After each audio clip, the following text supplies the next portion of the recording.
یحیی 11 سال داشت و اولین روزی بود که میخواست روزنامه دیلی نیوز بفروشه.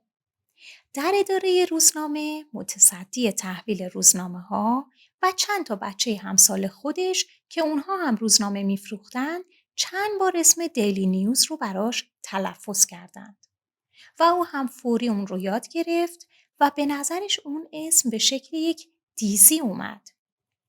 چند بار صحیح و بی زحمت پشت سر هم پیش خودش گفت دیلی نیوز، دیلی نیوز و از اداره روزنامه بیرون اومد.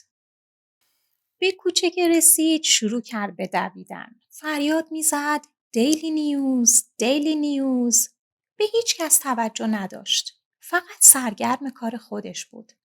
هر قدر اون اسم رو زیادتر تکرار میکرد و مردم از اون روزنامه میخریدن، بیشتر از خودش خوشش میومد. و تا چند شماره هم که فروخت، هنوز اون اسم یادش بود. اما همین که بقیه پول خورد یک 5 ریالی رو تحویل آقایی داد و 10 شایی کسر آورد و اون آقا همون 10 شایی رو بهش بخشید و رفت و اون هم ذوق کرد، دیگه هر چی فکر کرد اسم روزنامه یادش نیومد. اون رو کاملا فراموش کرده بود. ترس ورش داشت. لحظه ایستاد و به کف خیابون خیره نگاه کرد. 2 مرتبه شروع به دویدن کرد.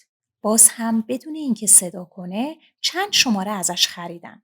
اما اسم روزنامه رو به کلی فراموش کرده بود. یحیی به دهن اونهایی که روزنامه می خریدن نگاه می کرد تا شاید اسم روزنامه رو از یکی از اونها بشنوه. اما اونها با قیافه‌های گرفته و جدی بدون اینکه به صورتش نگاه کنن روزنامه رو می گرفتن و می رفتن. بیچاره و دستپاچه شده بود. به اطراف خودش نگاه میکرد. شاید یکی از بچه‌های همقطار خودش رو پیدا کنه و اسم روزنامه رو ازشون بپرسه. اما کسی رو ندید. چند بار شکل دیزی جلوش ورجه ورجه کرد. اما از اون چیزی نفهمید. روی پیاده روی خیابون فوجی از دیزی‌های متحرک جلوش مشق می‌کردند و مثل اینکه یکی 2 بار هم اسم روزنامه در خاطرش برق زد. اما تا خواست اون رو بگیره خاموش شد. سرش رو به زیر انداخته بود و آهسته راه میرفت. بسته روزنامه رو قایم زیر بغلش گرفته بود و به پهلوش فشار میداد. میترسید چون اسم روزنامه رو فراموش کرده روزنامه ها رو ازش بگیرن.